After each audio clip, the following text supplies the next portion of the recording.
सवाल के साथ कि क्या वोट के लिए प्रधानमंत्री नरेंद्र मोदी पर निजी हमला जायज है। इस मुद्दे पर बात करने के लिए खास पैनल हमारे साथ जुड़ रहा है। हमारे साथ एजाज अहमद साहब जुड़ रहे हैं, आप स्पोक्स पर्सन हैं आरजेडी के। हमारे साथ कांग्रेस पार्टी की प्रवक्ता डॉली शर्मा जी जुड़ चुके हैं और भारतीय जनता पार्टी के प्रवक्ता डॉक्टर कौशल कांत मिश्रा हमारे साथ जुड़ चुके हैं। डॉक्टर कौशल, सबसे पहले आपसे, आरजेडी की तरफ से जो कहा गया बयान आया लालू प्रसाद यादव का, उसके बाद भारतीय जनता पार्टी हमलावर है। एक तबका है जो कह सकता है कि साहब ये तो लोकतंत्र में इतना तो चलता है, इतना एग्रेसिव होने की क्या जरूरत है। डॉक्टर कौशल।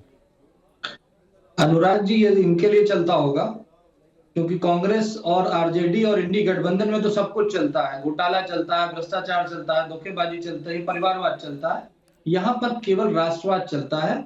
और आज मोदी जी पूरे देश को अपना परिवार मानते हैं और परिवार की बात करते हैं। और वो लोग जो इंडी गठबंधन में है, आप देख लीजिए, वो 7-8 परिवारों का गठबंधन है। वो अपने परिवार में अपने भाई भतीजे बेटे पोते नाती इन्हीं का प्रमोशन करने की कोशिश कर रहे हैं, उनको राजनीतिक रूप से स्थापित करने की कोशिश कर रहे हैं। इसके अलावा और कुछ नहीं, उनका कोई और एजेंडा नहीं है। उनका सिर्फ एक एजेंडा है कि परिवार बचाओ, देश को लूटो, इसके अलावा और कोई एजेंडा नहीं। एजाज अहमद साहब, जो बात बीजेपी के प्रवक्ता कह रहे हैं, क्या अपने परिवार को, क्या अपने पार्टी के वजूद को बचाने के लिए इस तरीके के बयान दिए जा रहे हैं जिनको ब्लो द बेल कहा जाता है? बिहार के लोगों ने जिस तरह से विश्वास कल की रैली में किया और जिस तरह से हमने जनता जीता है कार्यों से, वो स्पष्ट रूप से दिख रहा है। और जो आप अभी कह रहे थे कि व्यक्तिगत हमला तो उन लोग करते हैं जो राष्ट्रवाद का मुलम्मा चढ़ा करके कहीं ना कहीं व्यक्तिवाद की राजनीति को आगे बढ़ा रहे हैं। इनका पहले था संघ परिवार, अब इनका हो गया है। एजाज अहमद, आप सुलझे हुए राजनेता हैं। परिवारवाद और व्यक्तिगत हमला, ये दो जो जिस तरीके से आप चीजों को इंटरप्रेट कर रहे हैं उसमें फर्क है। एक स्तर होता है अपने बयानों का, एक मर्यादा होती है, राजनीति की भी शुचिता होती है। ब्लो द बेल्ट नहीं जाया जाता। ये जिस तरीके के हमले लगातार हुए हैं, आपको लगता है इससे फायदा होगा पॉलिटिकली? अनुराग जी, हमारे नेता लालू प्रसाद जी ने कोई व्यक्तिगत हमला नहीं किया। उन्होंने कहा है कि जिसकी परिवार के प्रति संवेदना नहीं होती है, जिसकी परिवार के प्रति सोच नहीं होती है, वो देश और राज्य के प्रति भी अपनी सोच का प्रतिबिंब नहीं कर सकता है। चूंकि परिवार के प्रति अपने उत्तरदायित्व का जो निर्वहन करता है, वही समाज को भी आगे बढ़ाने के प्रति सोच रख सकता है, वही देश को भी आगे बढ़ाने के प्रति सोच रख सकता है। ये लोग तो संघ परिवार के लोग थे, अब संघ परिवार से आज मोदी परिवार के लोग हो गए। तो ये अपनी विचारधारा को कहां पहुंचा दिए हैं, अब कहां की राजनीति को कहां पहुंचा रहे हैं, यह स्पष्ट रूप से दिख रहा है। लालू प्रसाद यादव जिनको राजनीतिक आदर्श अपना मानते हैं और जिसके आधार पर वो राजनीति में आए हैं, क्या उनकी प्राथमिकता देश नहीं रहा? देखिए, लालू प्रसाद जी की प्राथमिकता, लालू प्रसाद यादव के राजनीतिक गुरुओं की बात कर रहा हूं मैं, क्या उनके लिए प्राथमिकता परिवार थी, संतान थे, बच्चे थे? दीक्षित जी सुन लीजिए ना, आप ही सब क्वेश्चन करते रहिएगा तो हम जवाब क्या देंगे। सबसे पहली बात तो यह है कि लालू जी की जो सोच है वो स्पष्ट है और समग्र दृष्टिकोण के साथ वो देश और राज्य के प्रति डॉक्टर कौशल रखते हैं, कितनी अनुराग जी बताता हूँ। जो लोग नफरत फैलाने वाले इतिहास में एक ही कन्विक्टेड राजनीति कर रही है, डॉक्टर कौशल, उसका नाम है लालू यादव। एक ही कन्विक्टेड राजनेता है जिसका नाम है लालू यादव, जो भैंस का चारा खा जाता है, जो बिहार में जंगल राज करता है, पूरे देश को जाति आप इस तरह से डिबेट मत चलाइए। उसका नाम है, मेरा पूरा जवाब सुन लीजिए।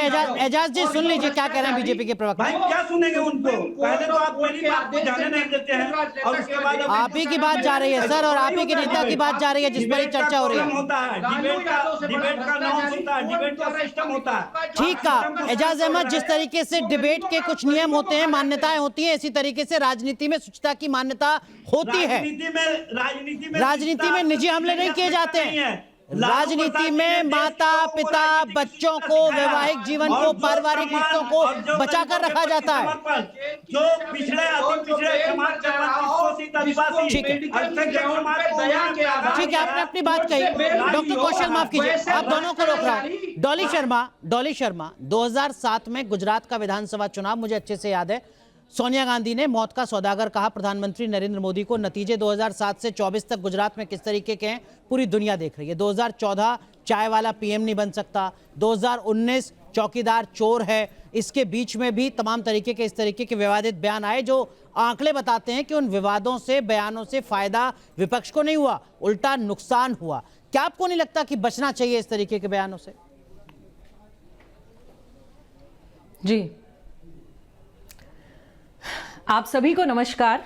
देखिए, सबसे बड़ी बात जो मैं आपसे यहाँ कहना चाहूंगी कि हमेशा चर्चा होती है कि ये कह दिया प्रधानमंत्री को, वो कह दिया प्रधानमंत्री को। देखिए, सबसे बड़ी बात यह है कि प्रधानमंत्री जी ने अपने पद पर रहकर किसको क्या क्या कहा, क्योंकि देश का सबसे बड़े कुर्सी पर बैठा व्यक्ति और सबसे गरिमामय पद पर वो बैठे हैं। अगर मैं ये बात गिनाऊं तो कांग्रेस की विधवा, जर्सी गाय, ना जाने क्या क्या, बहुत लंबी फहरिस्त होगी इस बारे में भी। लेकिन यहां भारतीय जनता पार्टी के प्रवक्ता ने, मैं अपने उससे नहीं हटूंगी, भारतीय जनता पार्टी के प्रवक्ता ने कहा राष्ट्रवाद। तो मैं राष्ट्रवाद की बात इनसे पूछना चाहती हूं। मेरे कुछ सवाल हैं कि क्या इनका राष्ट्रवाद भर्ती घोटाला करना है? उत्तर प्रदेश में जो पेपर लीक के रिकॉर्ड इन्होंने तोड़ दिए हैं, क्या ये इनका राष्ट्रवाद है? क्या बेटियों की आबरू लूटने वाले सांसदों को जब गृह मंत्री अमित शाह अपने बगल में बिठाते हैं और बेटियां सड़कों पर खचेड़ी जाती है, क्या ये इनका राष्ट्रवाद है? क्या ये इनका राष्ट्रवाद है कि देश के किसान जो अपनी बात रखने के लिए अपने प्रधानमंत्री के पास दिल्ली आना चाहते हैं, उनके लिए कीले बिछा देना और उन्हें अनर्गल न जाने कौन कौन से नामों से उन्हें पुकारना? डॉक्टर कौशल, हम डिरेल हो रहे हैं, लेकिन फिर भी आप जवाब दीजिए। का राष्ट्रवाद है तो आज देश की जनता। डॉक्टर कौशल, हम डिरेल हो रहे हैं, लेकिन आप जवाब दीजिए। क्या राष्ट्रवाद? प्रियंका जी, हमारा राष्ट्रवाद वो है, डॉली जी, हमारा राष्ट्रवाद वो है कि जिसने 10 सालों में 25 करोड़ गरीबों को गरीबी रेखा से बाहर निकाला, लोगों को घर दिया, शौचालय दिया, राशन दे रहे हैं, स्वास्थ्य की सुविधा दे रहे हैं, नल से जल दे रहे हैं, हर वो चीज दे रहे हैं। आपकी फ्रेजाइल 5 इकोनॉमी को आज 5वीं बड़ी इकोनॉमी बना दिया है और तीसरी इकोनॉमी बनाने का वादा कर रहे हैं।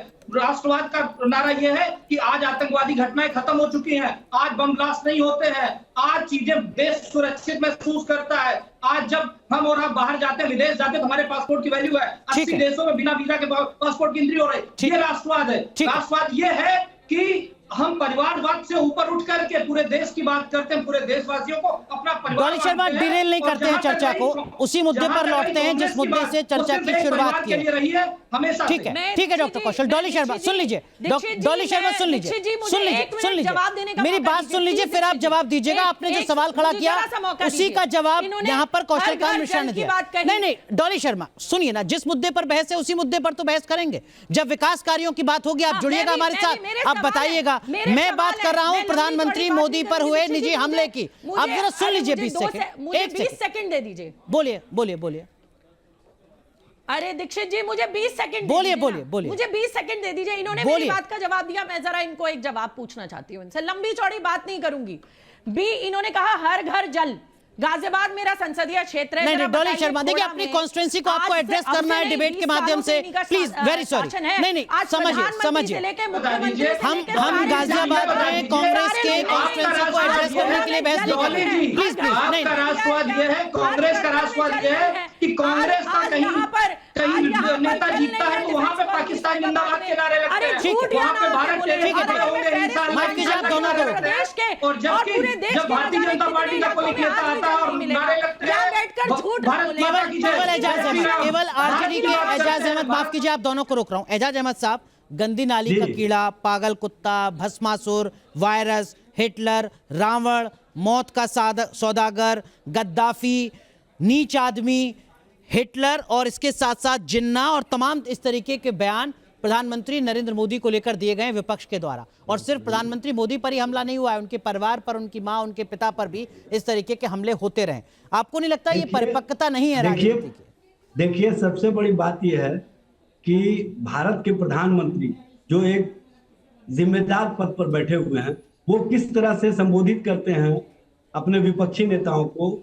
विधवा, गर्लफ्रेंड, गुंगा, मौनी बाबा, क्या क्या शब्दों से अलंकृत करते रहे हैं, ये बताने की आवश्यकता है क्या? और किस तरह से वो देश के लोगों को भी संबोधित करते हैं, कपड़ा से, नाम से, शहर से, क्या क्या नामों से अलंकृत बताने की आवश्यकता है क्या? जो लोग जंगल राज बना देते हैं, पूरे बिहार को जंगल राज बना दिया।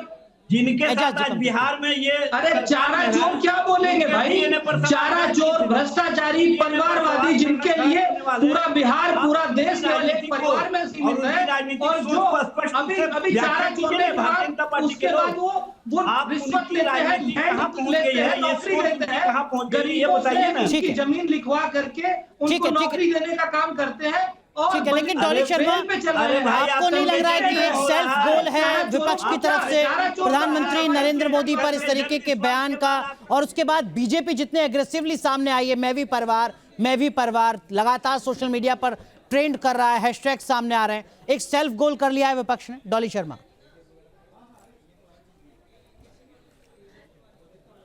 दीक्षित जी, मुझे नहीं लगता, मुझे लगता है भारतीय जनता पार्टी को देश के मुद्दों से ज्यादा रोने की आदत हो गई है। अगर ऐसे रोने बैठे तो ना जाने कौन कौन सी बातों को लेकर आज विपक्ष के लोग रोते रहेंगे, क्योंकि प्रधानमंत्री जी खुद देश की सबसे बड़ी कुर्सी पर बैठे व्यक्ति रोज न जाने किसी को क्या क्या नामों से संबोधित करते हैं, जिनको वो करप्ट और भ्रष्टाचारी बताते हैं, अगले दिन अपनी पार्टी में ले लेते हैं।